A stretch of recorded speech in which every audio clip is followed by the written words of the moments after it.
Primera de Corintios capítulo 12, vamos a continuar con este estudio expositivo que llevamos durante un buen tiempo ya. Y ahora vamos a leer del versículo 20 en adelante, 20 al 31, Primera de Corintios 12, versículos 20 al 31. Pero ahora son muchos los miembros, pero el cuerpo es uno solo. Ni el ojo puede decir a la mano, no te necesito, ni tampoco la cabeza a los pies, no tengo necesidad de vosotros. Antes bien, los miembros del cuerpo que parecen más débiles son los más necesarios, y aquellos del cuerpo que nos parecen menos dignos, a estos vestimos más dignamente, y los que en nosotros son menos decorosos, se tratan con más decoro. Porque los que en nosotros son más decorosos no tienen necesidad, pero Dios ordenó el cuerpo dando más abundante honor al que le faltaba, para que no haya desaveniencia en el cuerpo, sino que los miembros todos se preocupen los unos por los otros. De manera que si un miembro padece, todos los miembros se duelen con él, y si un miembro recibe honra, todos los miembros con él se gozan. Vosotros pues sois el cuerpo de Cristo y miembros cada uno en particular. Y a unos puso Dios en la iglesia primeramente apóstoles, luego profetas, lo tercero maestros, luego los que hacen milagros, después los que sanan, los que ayudan, los que administran, los que tienen don de lenguas. Son todos apóstoles, son todos profetas, todos maestros, hacen todos milagros, tienen todos dones de sanidad, hablan todos lenguas, interpretan todos. Procurad pues los dones mejores, mas yo os muestro un camino aún más excelente. Terminando ya con esta parte más general de lo que son los dones espirituales, el apóstol Pablo, usando esta metáfora del cuerpo humano, va a llevar a considerar lo que son las relaciones interpersonales dentro de la congregación. Va a llevar a considerar dentro del gran tema de la unidad del cuerpo de Cristo, de la iglesia. En esta comparación que hace el apóstol Pablo nos va a llevar a reflexionar respecto a la necesidad que tenemos el uno del otro. Eso es lo que va a recalcarse con más claridad en los versículos 21 en adelante. Notemos cuántas veces aparece la palabra necesidad o necesario. Dice, ni el ojo puede decir a la mano, no te necesito, ni tampoco la cabeza a los pies, no tengo necesidad de vosotros. No te necesito, no tengo necesidad de vosotros. Antes bien, los miembros del cuerpo que parecen más débiles son más necesarios. Y aquellos del cuerpo que nos parecen menos dignos, a estos vestimos más dignamente, y los que en nosotros son menos decorosos se tratan con más decoro. Porque los que en nosotros son más débiles no tienen necesidad, pero Dios ordenó el cuerpo dando más abundante honor al que le faltaba. Lo que Pablo está destacando aquí es que dentro del cuerpo físico humano, de los miembros que componen nuestro cuerpo físico, que es la metáfora, es la comparación, los miembros se necesitan el uno al otro. Es imposible prescindir de algún miembro dentro del cuerpo porque todos son necesarios para el funcionamiento general. Eso es lo que constituye una unidad, siendo todos distintos, teniendo funciones distintas, sin embargo cumplen un único objetivo, un único propósito. Están hechos para poder funcionar juntos. Y cuando algo falla, normalmente, o algún miembro falla allí, todo el cuerpo se resiente, todo el cuerpo se complica, tiene dificultades. Los dolores, por ejemplo, son un aviso de que algo no está funcionando bien.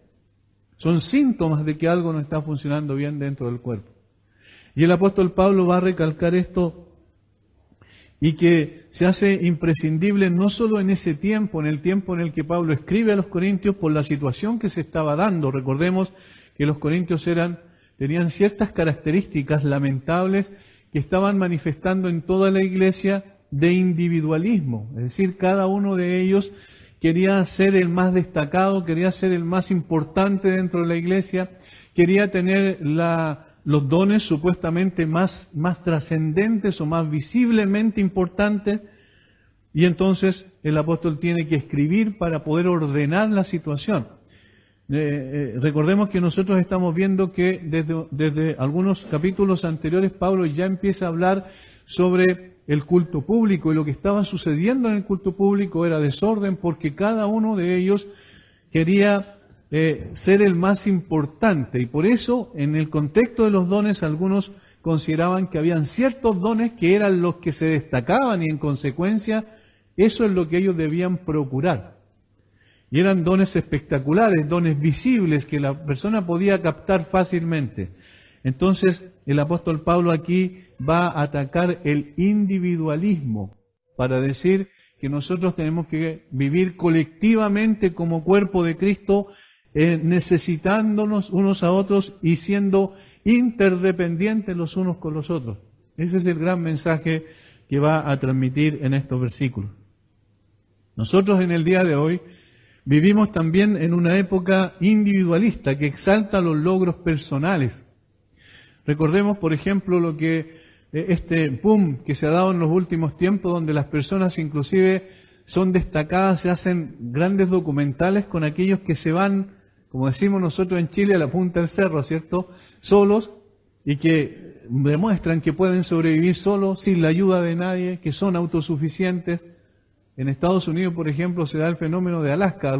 Todos se van a Alaska y lo más lejos posible, donde ojalá estén más lejos de la civilización, no tengan nada que ver con la civilización, lo que es un poco contradictorio porque siempre aparecen con motosierra y todo este tipo de cosas, y eso es parte de la civilización. Sin embargo, ¿qué es lo que se quiere destacar? El logro personal, cómo le gana a las circunstancias en las cuales se encuentra. El individualismo es una de las cosas que más se exalta en el día de hoy, esos logros. Esto promueve las hazañas y la capacidad individual como lo digno de imitar. Todos deben imitar a eso. Miren qué extraordinario, miren qué importante esta persona. No depende de nada ni de nadie, sin embargo, logró salir adelante. ¿Por qué ocurre esto? Es porque creemos, o nos hacen creer, que somos suficientes en nosotros mismos. Tú eres suficiente, tú quieres, tú puedes, en términos individuales. Y no necesitamos de otro, y que tampoco en consecuencia somos responsables de otros. Miren, las dos cosas van de la mano. Yo puedo solo, yo me las arreglo por mí mismo, y eso es algo que me enorgullece, me hace una persona importante, pero al mismo tiempo eso está diciendo no soy responsable tampoco de otros. Y es interesante porque en la primera persona que dijo yo no soy responsable de otro fue un personaje de la Biblia, y fue Caín. En Génesis capítulo 4, versículos 8 y 9, cuando el Señor habla con Caín. Y dijo Caín a su hermano Abel, salgamos al campo, y aconteció que estando ellos en el campo, Caín se levantó contra su hermano Abel y lo mató. Versículo 9, miren la pregunta del Señor. Y Jehová dijo a Caín, ¿dónde está Abel tu hermano? Y la respuesta es muy interesante. Y él respondió, no sé, ¿soy yo acaso guarda de mi hermano? ¿Soy yo acaso responsable por mi hermano? ¿Quién dijo eso? ¿Soy acaso guarda de mi hermano, responsable de mi hermano? Obviamente, ¿qué es lo que estaba diciendo con esa actitud? Yo no tengo nada que ver con él. Él se las arregla por sí mismo. Yo no soy responsable de él. Este problema es el que en el día de hoy también nosotros lo podemos ver si lo ejemplificamos adecuadamente con lo que pasa con los ancianos en nuestra sociedad.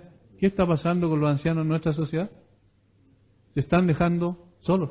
Nadie es responsable. Todos esos ancianos tienen hijos o tienen parientes cercanos y la mayoría los está abandonando. Esto es por un individualismo. ¿Por qué se abandona el anciano? Porque es una carga para mí. Y comienza, ¿cierto?, un problema que se empieza a acrecentar, donde finalmente pensamos que nosotros podemos vivir individualmente como queremos y no tenemos ninguna responsabilidad respecto del otro. Sin embargo, cuando nosotros vamos a la Biblia, nos damos cuenta de que fuimos hechos seres sociales. Dios no hizo una persona, sino dos personas. Y dos personas para que se multiplicasen. Y eso significa que Dios nos hizo seres sociales. Es decir, personas que dependemos de otro y necesitamos de otro. y otros dependen de nosotros. O sea, mutuamente hay una interdependencia. Por eso existe la sociedad. En el plano del cristianismo, muchas veces está pasando también eso. El individualismo es muy grande. Hay personas de cierta cantidad de miembros en una iglesia que no se conocen entre sí. No tienen idea quién es el uno del otro, de sus dificultades, de sus aflicciones, y entonces vamos separándonos. Decimos, no, esta es mi vida y nadie se mete más. Aquí colocamos barreras para que la otra persona no pueda entrar. Eso es también individualismo. Pensamos que nuestra vida cristiana puede ser desarrollada individualmente sin necesitar a otros que nos ayuden, incentiven o amonesten. Decimos, no, yo soy suficiente. Pero ¿qué dice la Biblia? Desde el principio muestra que somos, como dije, seres sociales hechos para vivir en función y para otros. ¿Qué dijo Dios respecto del hombre? No es bueno que el hombre esté solo, le haré ayuda, miren, escuchen bien, idónea. O sea, tenía una necesidad fundamental, ese ser que el Señor había creado. Le haré ayuda idónea para él. Entonces no es para vivir individualmente, sino en relación con otros. De hecho, es interesante desde el punto de vista del cristianismo que ninguno de nosotros ha llegado a la fe por sí mismo. Ninguno ha llegado a la fe por sí mismo, porque alguien nos habló de Cristo, ¿no es verdad? O nos proveyó de algún material de lectura donde, leyendo, el Señor abrió nuestros ojos para tener un encuentro personal con Él. De hecho, el apóstol Pablo, cuando escribe a los romanos, dice, la fe es por el oír y el oír por la palabra de Dios. Pero ¿quién lleva la palabra de Dios? Antes de ese texto dice que la iglesia, lo da a entender, ¿cierto?, debe enviar a los suyos a predicar el Evangelio. Estoy leyendo Romanos capítulo 10, versículo 17. Pero los versículos anteriores, dice del versículo 13 de Romanos 10, 13, porque todo aquel que invocare el nombre del Señor será salvo. ¿Cómo pues invocarán a aquel en el cual no han creído? ¿Y cómo creerán en aquel de quien no han oído? ¿Y cómo oirán sin haber quien les predique? ¿Ven la dependencia de otros? ¿Y cómo predicarán si no fueren enviados? Es decir, todos necesitamos a alguien que nos habló la verdad, que nos presentó la verdad, que nos presentó el Evangelio. Por tanto, desde el principio nosotros necesitamos de otros. Me refiero a nuestra vida cristiana. Tampoco podríamos crecer si alguien no nos hubiera enseñado. El mismo Jesús, siendo el único verdaderamente libre, que Él era el gran yo soy, el que no necesitaba de nada ni de nadie para existir, que existía eternamente en sí mismo. Sin embargo, cuando descendió a la tierra, fue dependiente durante muchos años de su Padre, como un niño es dependiente de su Padre, siendo el Dios mismo, Dios hecho hombre. Además, cuando comenzó su ministerio, llamó a 12 hombres para que estuvieran con Él, para enviarlos a predicar, para que fueran su voz, para que fueran sus pies, para que fueran sus manos, para hacer la obra, la tarea que Él les había encomendado. Él podía haberlo hecho solo, era el único que podía hacerlo todo solo. Pero ¿qué hizo? Llamó a otras personas, los constituyó como sus apóstoles, dice la Escritura, y los envió a predicar, y les dio capacidades especiales para confirmar a través de milagros extraordinarios que la palabra de Dios era efectivamente, procedía de Dios. Pablo, el apóstol, el gran apóstol del Nuevo Testamento, siempre buscó ayudantes en su viaje misionero.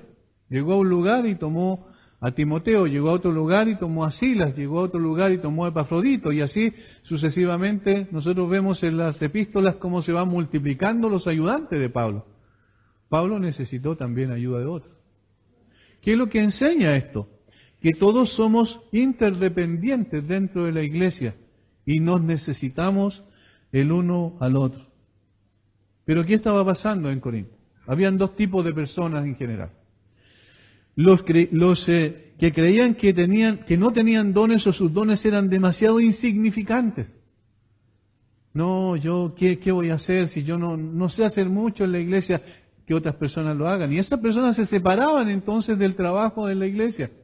No, yo no tengo las capacidades que tiene la otra persona, comparándose el uno con el otro, cuando ese es el problema. Nosotros no podemos compararnos el uno con el otro.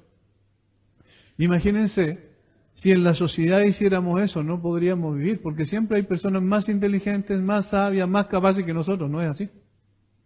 Y entonces estaríamos deprimidos toda la vida. Y entonces no podríamos hacer nada, pero no es así. Por eso es que hay tantas funciones distintas en la sociedad. Hay personas que llegan a tener grados universitarios y que han sido dotados por creación, por el Señor, de talentos naturales con los cuales pueden desarrollar. Hay otras personas que no tienen esa capacidad, pero tienen un ingenio particular para hacer cosas manuales. Y son tan importantes como el otro. Pero imagínense que este otro que solo tiene capacidad para hacer cosas manuales, envidiara al otro que tiene una capacidad intelectual sobresaliente. No se moriría del hambre porque no haría ningún trabajo diciendo, yo no puedo, el otro es más capaz. Es absurdo. Dentro de la iglesia ocurre lo mismo. Algunos dicen, no, yo no tengo los dedos para el piano. Entonces dejemos que otra persona lo haga. Ese sí. Ese era un grupo de personas. Y el otro grupo de personas era el reverso. Eran los que creían que sus dones eran muy superiores a los otros y por tanto no necesitaban de ellos. Y a estos es a los segundos en los que se aboca a hablar el apóstol Pablo el versículo 21 en adelante. Tengamos presente cómo el apóstol desarrolla su argumento y el objetivo de él, que es propender a la unidad, que es decir que cada uno de los creyentes es necesario en la iglesia y todos y cada uno entre ellos se necesitan mutuamente.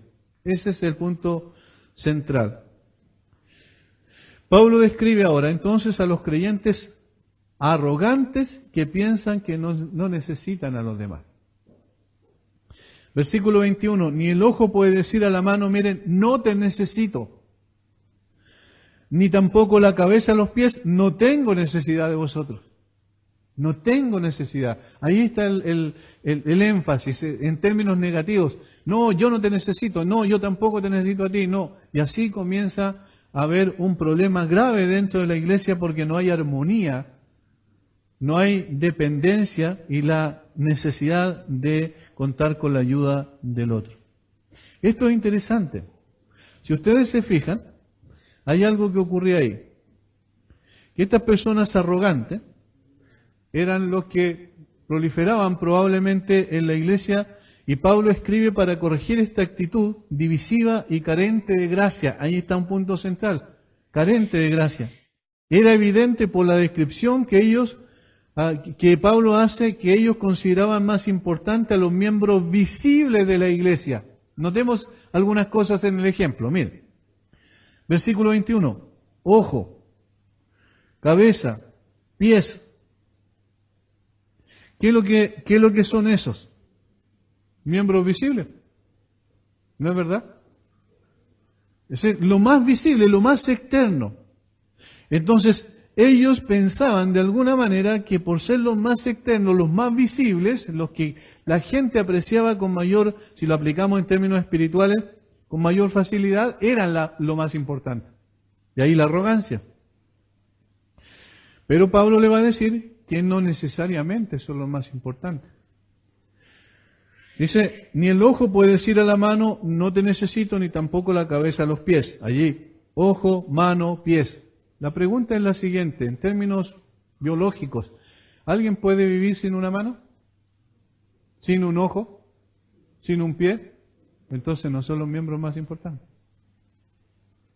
Pero aparentemente son los miembros más importantes. No sé si captan el argumento del apóstol Pablo. Eran los más visibles. De hecho, una situación de esa naturaleza, cuando falla uno de esos miembros que hablamos, es evidente a todos que hay un problema. Pero miren lo que Pablo va a decir aquí. Enseguida, antes bien, los miembros del cuerpo que parecen más débiles son los más necesarios. Los miembros del cuerpo que parecen más insignificantes, y aquí apunta a algo invisible. ¿Qué es lo que no se ve? Los miembros más importantes. ¿Verdad? Los riñones, el corazón, los pulmones, ¿no se ven? No se aprecian. Nosotros respiramos naturalmente, pero el proceso que se da interno no se ve. Nosotros tenemos un pulso cardíaco y nosotros lo podemos tomar acá fácilmente y lo sentimos, ¿cierto? O aquí, y sentimos el pulso, pero no sabemos cómo es el proceso interno. ¿Dónde está el órgano que hace eso? Internamente. No se ve, es invisible. Y miren, la sabiduría aquí de Pablo, por supuesto, guiado por el Espíritu Santo, le está diciendo, hermanos, igual como en el cuerpo, los miembros más invisibles son los más necesarios, así también en el cuerpo de Cristo, que es la iglesia, los miembros invisibles de la iglesia son más necesarios. Entonces, no se trata de que los que aparecen, los que se ven visiblemente en la iglesia haciendo algo, son los más importantes, pero no es verdad que así se considera. Así se considera, siempre se piensa de esa manera. No. Pablo está diciendo aquí que los miembros invisibles, menos evidentes, son sin embargo los más necesarios. Parecen más débiles, dice Pablo. Y de hecho, son más débiles. Por eso es que Dios, al hacer el cuerpo humano, los protegió. Están protegidos, ¿sí o no? El corazón está protegido. Las mismas costillas son las que cubren eso. Los pulmones están protegidos. Los órganos más esenciales del cuerpo tienen una protección especial porque son los más débiles. Cuando esos quedan expuestos, queda expuesta la vida. Entonces es grave cuando alguno de ellos es perforado o pasa algo, y por eso son los más protegidos. Parecen más débiles. Corazón, hígado, cerebro, pero estos no son visibles, pero son los más delicados, por ellos están más protegidos. En la iglesia, y aquí está la aplicación, los ministerios más importantes no son necesariamente los más visibles. Dije, no son necesariamente los más visibles. Por ejemplo, ¿qué ministerios dentro de la iglesia son importantísimos y no son visibles? La oración. ¿Cómo se sostiene espiritualmente una iglesia? Con la oración. Pero hay miembros de la iglesia, yo conozco aquí algunos, y algunas especialmente, que están siempre orando, y eso significa que están siendo instrumentos de Dios para sostener la obra. El gran expositor, el príncipe de los predicadores, como se le ha llamado, Carlos Spurgeon, él dijo que cada vez que él subía al púlpito había un subterráneo y habían 40 o 50 hermanos ahí abajo en el mismo momento de la predicación orando por él. Y él decía, si de alguna utilidad ha sido la predicación, ha sido por el hecho de que estos hermanos están orando, pero son invisibles. ¿A quién destaca eso? ¿Quién está preocupado por decir, estos miembros del cuerpo están haciendo una labor extraordinaria? Si ellos no lo hiciesen, nosotros estaríamos en dificultades. ¿Quién destaca eso? ¿Entienden? Es decir, consideramos nosotros, humanamente, por un asunto de ego quizás, las personas que más visiblemente las vemos en la iglesia como lo más importante. Pero la oración es el corazón de una iglesia. Otro ministerio importante, el servicio. El servicio. Hermanos, si no hay servidores en la iglesia, personas que voluntariamente, y ojo, sin necesariamente tener un cargo en particular, están sirviendo a los demás, eso es muy, muy importante. Sin el servicio de esas personas no podríamos nosotros funcionar. El ministerio de la predicación, de la exhortación, de la enseñanza, no podría ser tal si no hay otras personas que están sirviendo en la iglesia. Por eso es que una sola persona no puede hacer todo, porque el Señor no la ha capacitado con todos los dones. El que tiene el don de la enseñanza, por ejemplo, y de la predicación, no necesariamente tiene el don de servicio. Entonces, nos necesitamos mutuamente, el uno y el otro. Eso es lo que Pablo quiere destacar aquí. Cuidado con la arrogancia, cuidado con pensar que todos nosotros que cada uno individualmente somos suficientes en nosotros mismos. Eso es mentira. Y nosotros lo sabemos, hermano. Con este pequeño accidente que yo tuve hace un tiempo atrás, no puedo conducir y yo necesito también a otras personas que puedan ayudar. Un día en el grupo de la iglesia, el grupo de WhatsApp, dije, por favor necesito un chofer porque tenía que hacer un depósito urgente y no podía. Cosa tan simple como caminar 5 cuadras, ¿cierto? No podía, necesitaba a alguien. Tenía el vehículo, pero no sacaba nada con tener vehículo. Necesitaba a alguien que condujera. Y entonces pasaron, creo que 1 o 2 minutos y un hermano me dice, ya, ¿a qué hora lo paso a buscar? ¿Entiendes? Nos necesitamos mutuamente. Si no fuera por eso, no podríamos funcionar. Esto que Pablo está enseñando aquí es un golpe al orgullo, a la suficiencia y a la arrogancia. Y nosotros debemos ser sinceros, el ser humano es estas 3 cosas. Somos orgullosos, creemos que somos autosuficientes, somos arrogantes muchas veces. Estos ministerios que mencionamos como la oración y el servicio, muchas veces están ejercidos por personas que no poseen ningún cargo, sin embargo sustentan a la iglesia. ¿Cuál es el concepto entonces en esos versículos? Interdependencia. Interdependencia. Yo no puedo decirle al otro miembro, no te necesito, el otro miembro no puede decirme a mí, no te necesito, sino que todos nos necesitamos. Y una muestra, y es al mismo tiempo una muestra de debilidad e insuficiencia, pero es bueno hacerlo, reconocer que no soy capaz de hacerlo todo. Porque va a llegar un momento donde esto va a quedar en evidencia y uno va a quedar avergonzado. Yo pensé que lo podía hacer todo, pero en realidad no puedo hacerlo todo.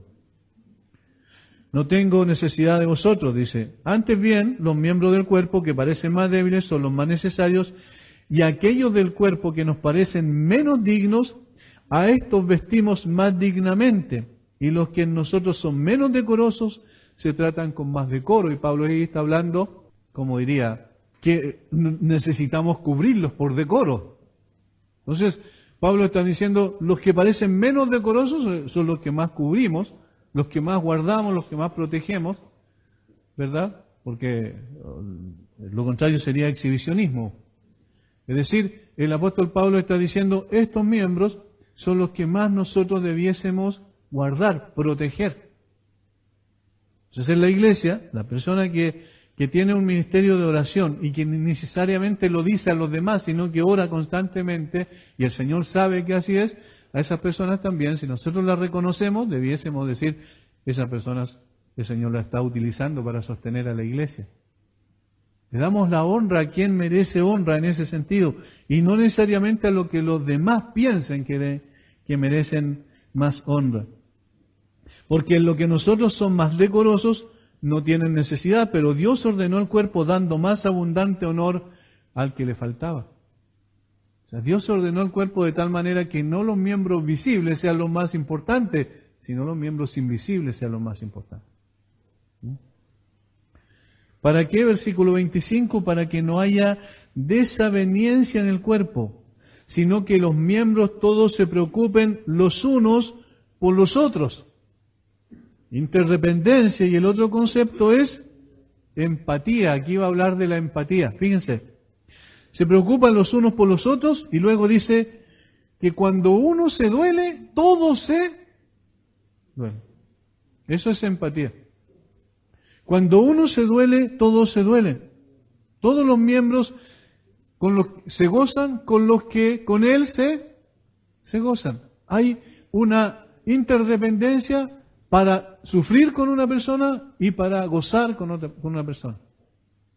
Cuando las cosas no resultan, cuando las situaciones vienen difíciles, cuando alguien está sufriendo algo que nunca hubiese querido enfrentar, ¿qué es lo que ocurre?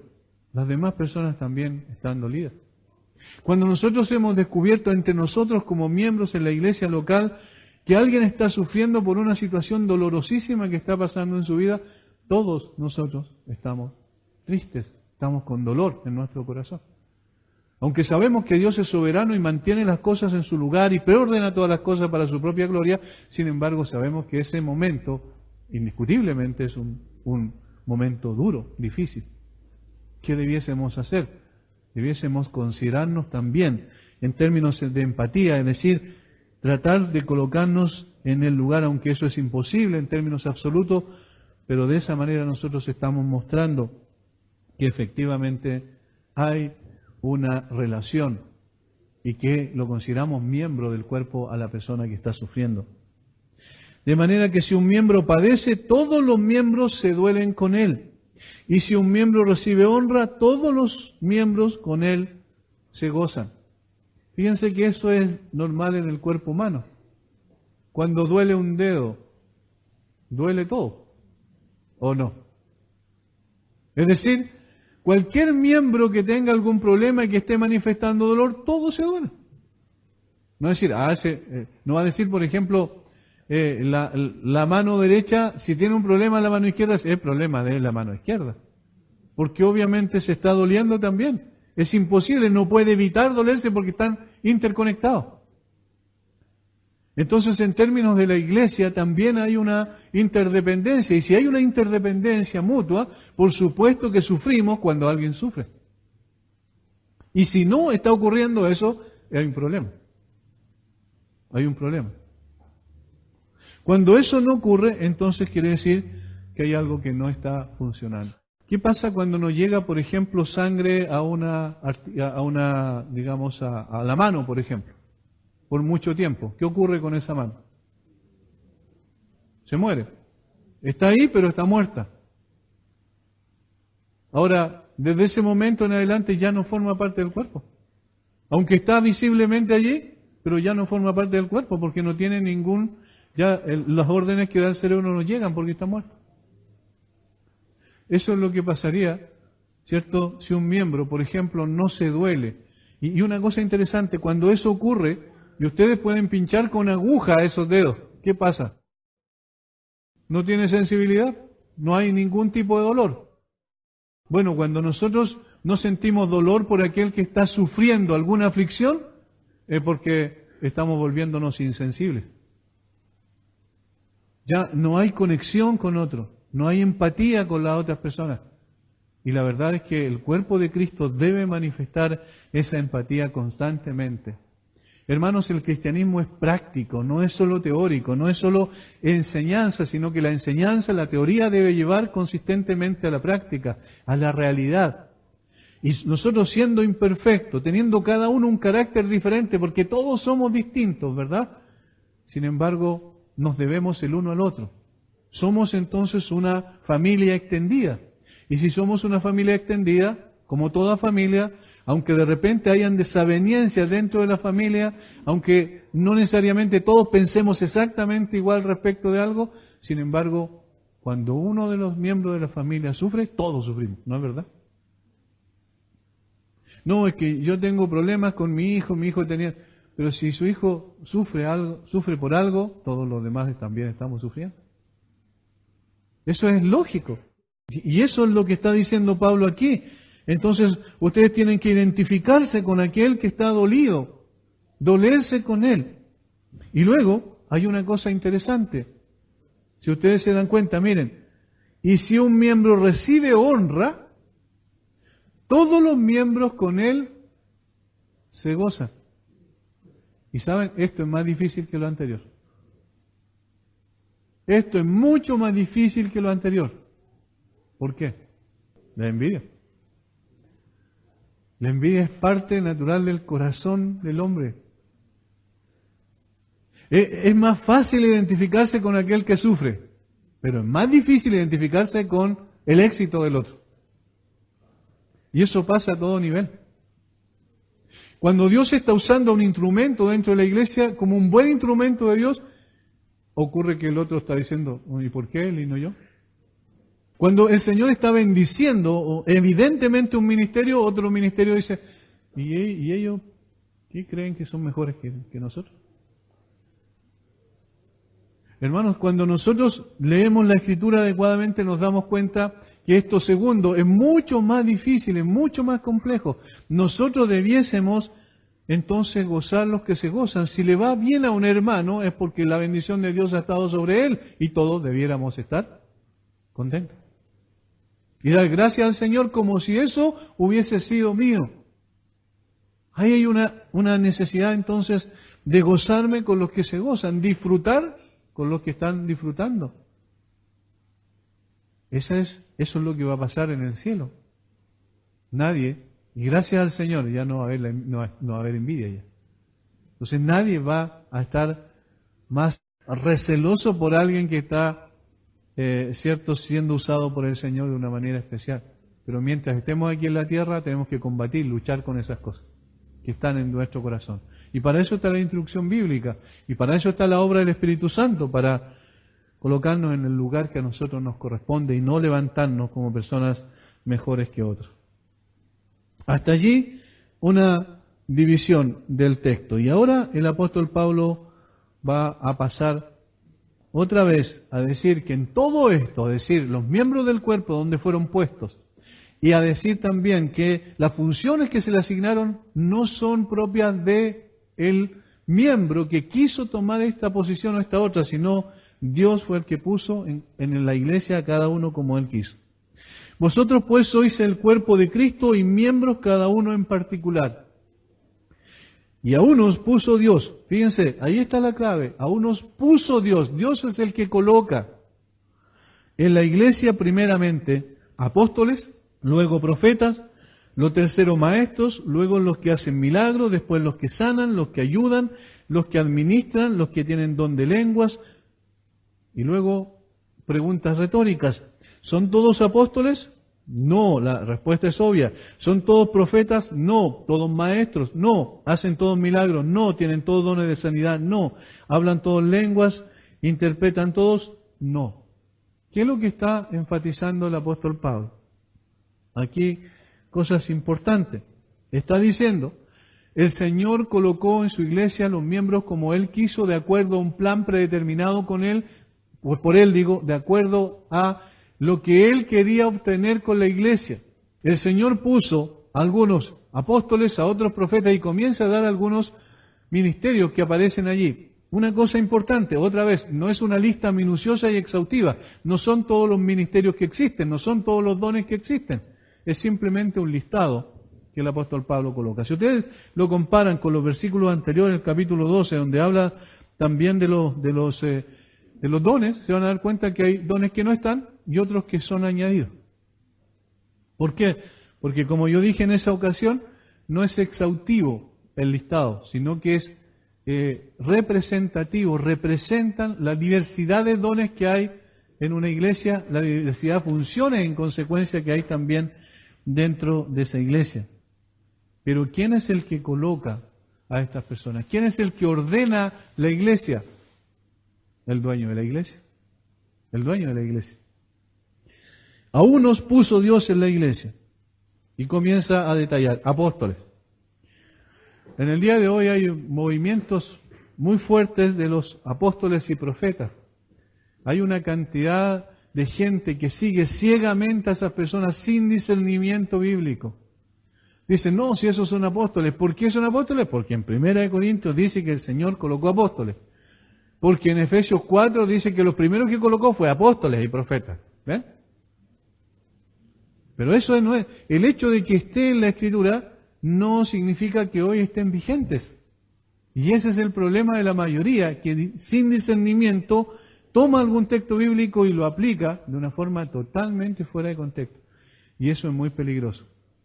Por eso yo ayer con los jóvenes estaba diciéndoles cómo se estudia un texto bíblico, cómo se analiza un párrafo de la Escritura, para no distorsionar el significado real que el texto tiene en sí. Los apóstoles y profetas, según la Biblia, tenían 3 responsabilidades esenciales. Efesios 2:20. Efesios 2:20. Edificados sobre el fundamento de los apóstoles y profetas, siendo la principal piedra del ángulo Jesucristo. El fundamento esencial es Jesucristo. Desde allí la iglesia se construye ¿sobre qué? Sobre los apóstoles y profetas. Es decir, entonces, ellos fueron establecidos por Dios para echar los cimientos de la iglesia. ¿Cuántas veces echan los cimientos? Una sola vez. Entonces ellos echaron los cimientos de la iglesia sobre el fundamento central, la principal piedra del ángulo que es Jesucristo, porque sobre ella se edifica la iglesia. Eso es lo que dice Pablo, no sobre Pedro, no sobre Jesucristo y su obra. Y dice que los apóstoles y profetas echaron los cimientos, edificados sobre el cimiento de los apóstoles y profetas. Ahora, ¿cómo lo hicieron? Y aquí está lo segundo. Recibieron la revelación de Dios y la transmitieron a otros. Recibieron la revelación de Dios y la transmitieron a otros. Yo quiero que vayamos a Hechos capítulo 2, por favor. La iglesia está naciendo. Hechos es un libro histórico que relata los acontecimientos que ocurrieron. Y en la primera predicación del apóstol Pedro, en Hechos capítulo 2, después de que la gente respondió ante esa primera predicación, dice que 3.000 personas recibieron a la palabra y se añadieron y fueron bautizados a la iglesia nace allí. Y el versículo 42 comienza diciendo, y estas personas, ¿cierto?, que recibieron la palabra, que fueron añadidas a la iglesia, perseveraban en la, ¿qué dice? Doctrina de los apóstoles. Esa es la segunda función que ellos tenían. Recibieron de parte de Dios la doctrina y la transmitieron y la dejaron establecida como fundamento para la iglesia. Ellos entonces echaron los cimientos a través de establecer la doctrina apostólica. Y esto es muy importante. Si la doctrina, si los fundamentos son echados una sola vez, ¿cuántas veces se establece la doctrina? Una sola vez.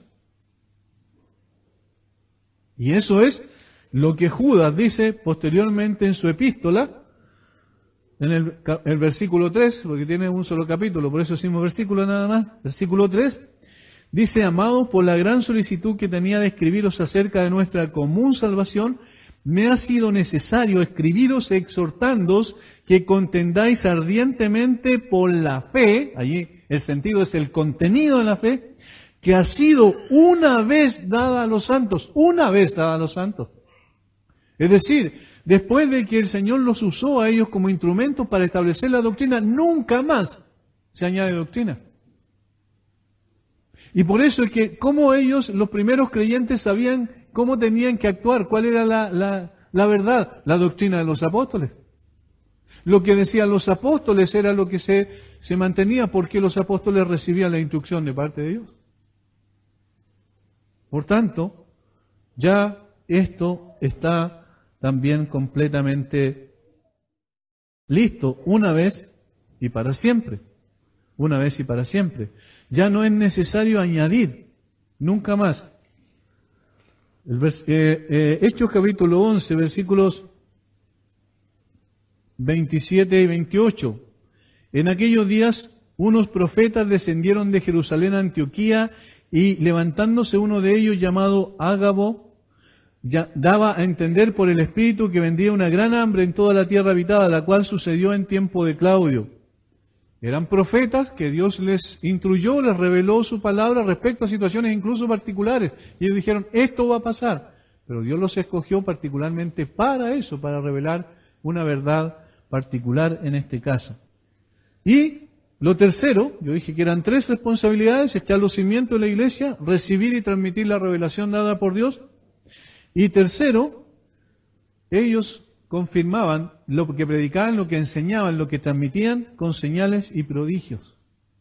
Eso dice la Biblia, con señales y prodigios. Es decir, Dios les dio esa capacidad especial. Los apóstoles estaban dotados de los dones estos de sanidades y de hacer prodigios para confirmar la palabra de Dios. Por tanto, estas 3 cosas eran lo que ellos hacían. Entonces, cuando la Biblia ya estaba completa, estaba redactada, ¿necesitaban hacer algo más? Puede haber entonces, y esta es la pregunta que siempre hay que hacer a estas personas que se dicen apóstoles, ¿Puede haber apóstoles en el día de hoy? ¿Y por qué no? Porque habían algunos requisitos que describían a los apóstoles. Hechos, y aquí otra vez volvemos al libro histórico para ver cuáles eran esos requisitos, capítulo 1, donde Pedro se levanta entre aquellos que estaban orando, estos hermanos, estos 120 que estaban orando, esperando la promesa de Dios de que el Espíritu Santo iba a venir sobre ellos. Pedro dice lo siguiente, en versículo 15, capítulo 1, Hechos 1:15. En aquellos días Pedro se levantó en medio de los hermanos, y los reunidos eran como 120 en número, y dijo: varones hermanos, era necesario que se cumpliese la escritura en que el Espíritu Santo habló antes por boca de David acerca de Judas, que fue guía de los que prendieron a Jesús. Y era contado con nosotros y tenía parte en este ministerio. Este pues con el salario de su iniquidad adquirió un campo y cayendo de cabeza se reventó por la mitad, y todas sus entrañas se derramaron. Y fue notorio a todos los habitantes de Jerusalén, de tal manera que aquel campo se llama en su propia lengua Acéldama, que quiere decir campo de sangre. Porque está escrito en el libro de los Salmos: sea hecha desierta tu habitación, y no haya quien more en ella, y tome otro su oficio. Es necesario pues que de estos hombres, miren, escuchen bien lo que dice. Es necesario pues que de estos hombres, miren, que han estado junto con nosotros todo el tiempo que el Señor Jesús entraba y salía entre nosotros, comenzando desde el bautismo de Juan hasta el día en que de entre nosotros fue recibido arriba, uno se ha hecho testigo de nosotros de su resurrección. Estas tendrían que ser las características. Lo que uno tiene que preguntar a esas personas que se califican apóstoles en el día de hoy: ¿tú fuiste testigo de la resurrección de Jesús? Y allí se acabó el apostolado. Porque eso es lo que dice que tenía que tener como requisito fundamental. Y por eso escogieron a Matías y señalaron a dos: José, llamado Bernabé, que tenía por sobrenombre Justo, y a Matías, y orando dijeron: tú, Señor, que conoces los corazones de todos, muestra cuál de estos dos has escogido, para que tome la parte de este ministerio y apostolado de que cayó Judas por transgresión para irse a su propio lugar. Es decir, tenían que tener ciertas características. Tenía que ser escogido por Cristo y ser testigo de su resurrección. Y hubieron 12 nada más, excluyendo a Judas, porque Judas nunca fue un verdadero apóstol. En términos singulares hubieron 12 nada más. Y un número 13, que los teólogos se quiebran la cabeza diciendo: ¿qué pasa con? ¿Quién es el apóstol 12 o si Pablo es un apóstol 13? Porque Pablo sí fue apóstol en sentido restringido. Y eso van a estar discutiendo, yo creo, hasta que venga el Señor. Porque la verdad es que no podemos saber. Pero sí lo que sabemos es que Pablo sí era un apóstol, porque fue testigo de la resurrección de Jesús. No en ese momento, como los demás apóstoles, sino porque el Cristo resucitado se le apareció en Damasco. Y después hablaba con él todo el tiempo. Por tanto, no pueden haber apóstoles en el día de hoy. Pero sí, ¿en qué sentido se pueden denominar apóstoles? No como una función, digamos, no como un cargo, sino como en cuanto a la función que cumplen. En sentido restringido son los 12 más Pablo, y en el sentido amplio, por supuesto, que apóstol significa uno que es enviado. Y toda persona que va y predica el Evangelio, por ejemplo, en nuestro amigo y misionero, cierto Saúl Pailahueque allá en Bariloche, es un apóstol en ese sentido, porque es enviado a predicar la palabra, pero no con autoridad apostólica como las que tenían ellos. Por ejemplo, en la Biblia se mencionan a otras personas como apóstoles, sí. Por ejemplo, Bernabé, Hechos 14:4. Silas y Timoteo, 1 Tesalonicenses 2:6.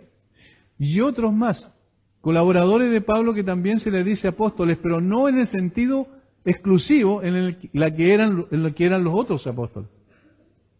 Entonces, una vez que murieron estas personas, por ejemplo los 12 y Pablo, no hubo sucesión apostólica.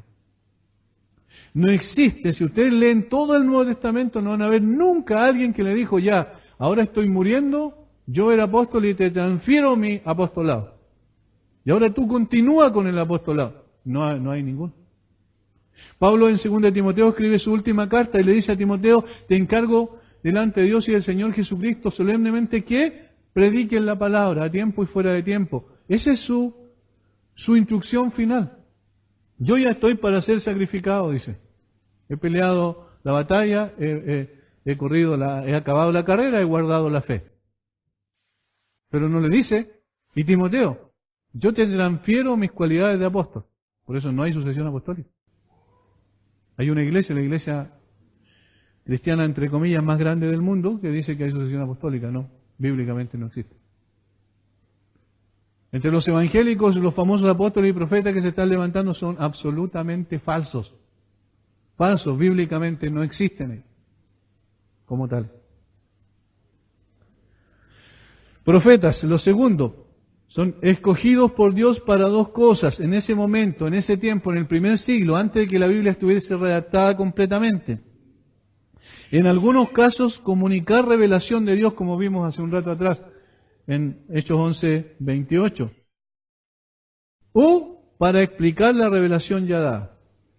Es decir, en uno u otro caso, para recibir revelación especial y particular de Dios y darla a conocer, va a haber una hambruna acá, y eso ocurría.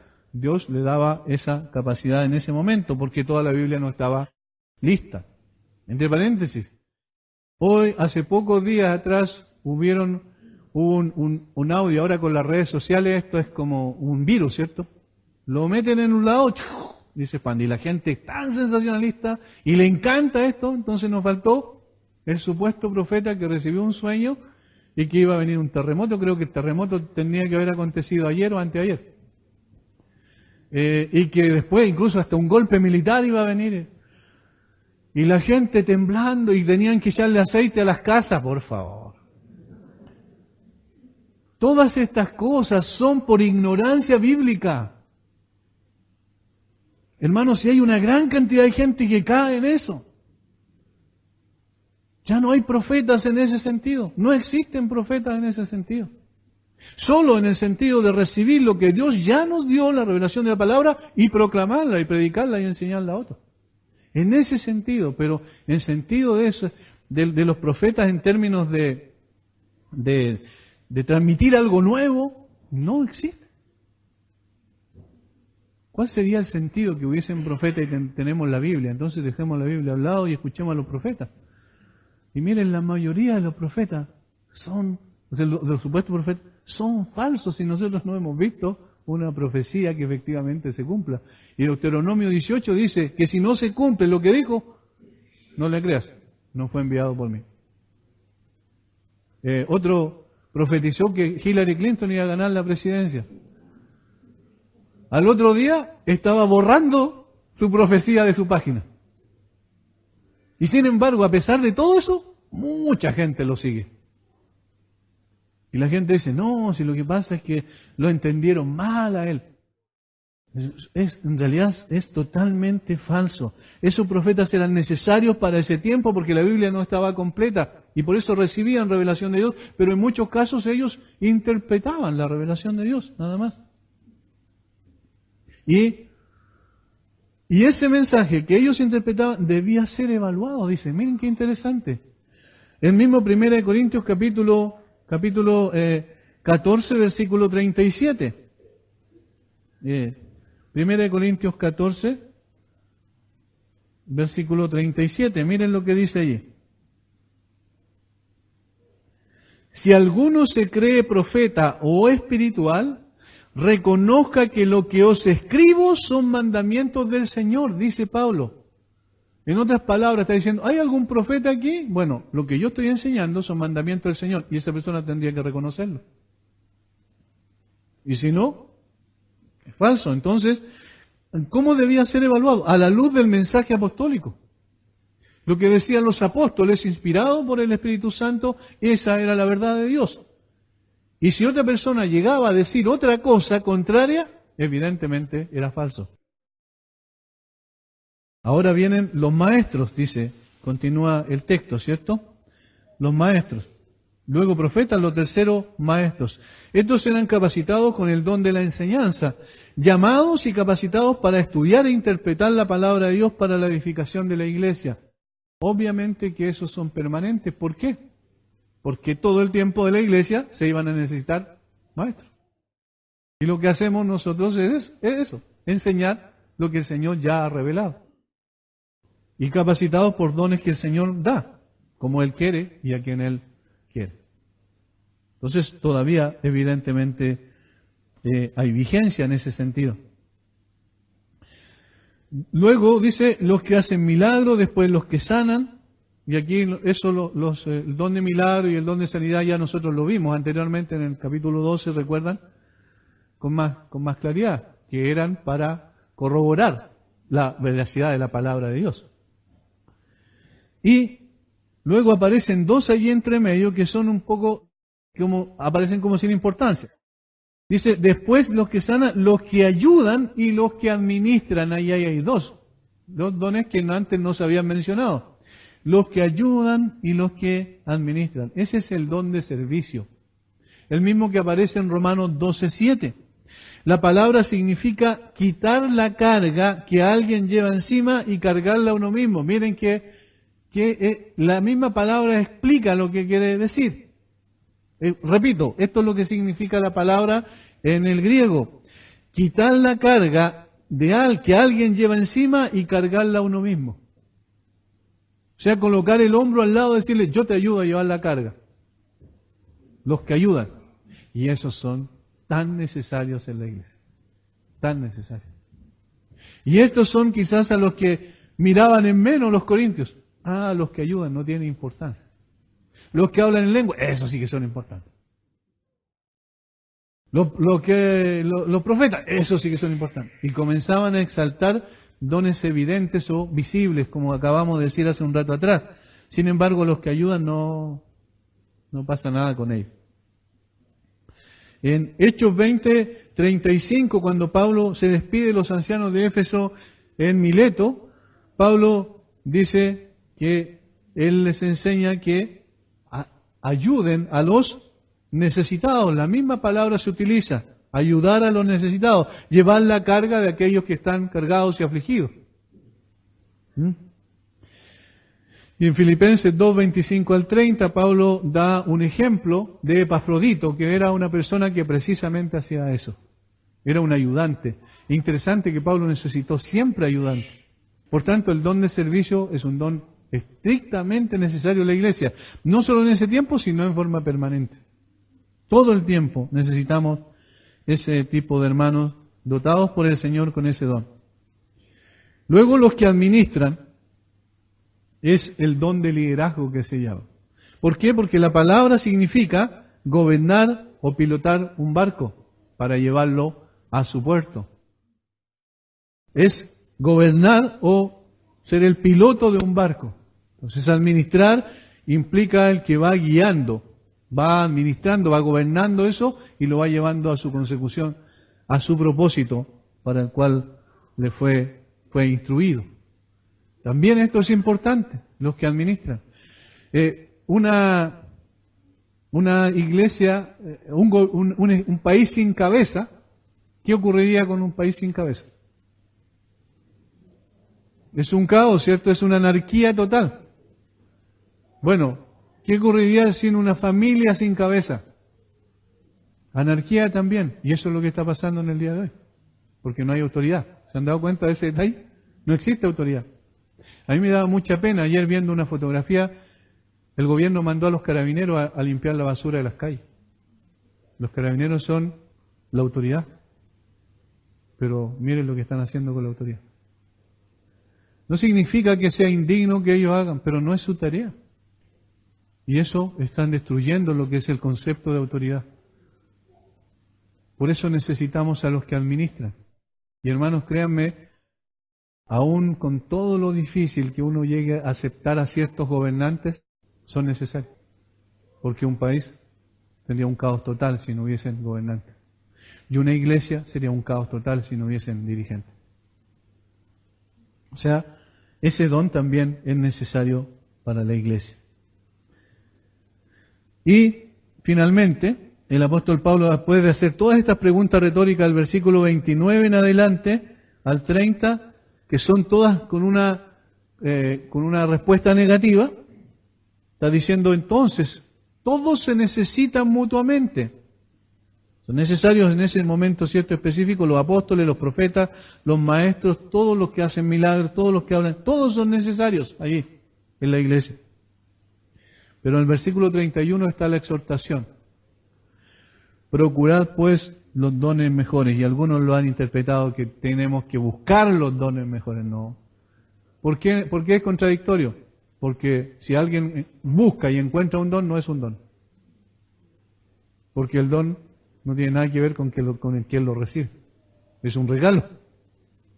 Y yo no busco y lucho y gano un regalo, porque un regalo no se gana. De hecho, el concepto regalo es porque yo no lo merezco. ¿Entienden? Es decir, no es que yo tengo que procurar tratar de tener los dones mejores, no, porque el que reparte libremente es el Espíritu Santo. Sino que el propósito es lo segundo, lo que aparece ahí. Mas yo muestro un camino aún más excelente. Tengo que buscar, ¿cierto? Desarrollar los dones que el Señor me dio, pero bajo la premisa de un camino más excelente. ¿Cuál es el camino más excelente? El capítulo 13. Es el camino más excelente. Y por eso comienza el capítulo 13, si yo hablase lenguas humanas y angélicas y no tengo amor, vengo a ser como metal que resuena o címbalo que retiñe. No sirve de nada. Puedes tener un montón de dones. De hecho, los corintios eran los más dotados con dones. Dice el versículo 1, capítulo 1 digo. Tenían todos los dones. ¿Y cómo era? Porque faltaba esto. Entonces Pablo los quiere llevar a lo más importante. Dice, en esto tienen que colocar su mirada. En el amor. ¿Y a quién describe en el capítulo 13? Es al Señor Jesucristo. Porque todas las características que menciona el capítulo 13 no las tiene ningún hombre natural. O sea, Pablo está diciendo, imítenlo a Él, sean como Él, sean transformados conforme al carácter de Cristo. Esto es lo que define a un verdadero creyente. No los dones que tenga, sino el Señor con el cual tiene una relación personal. El amor, la armonía y la cooperación mutua son lo que definen a un creyente genuino.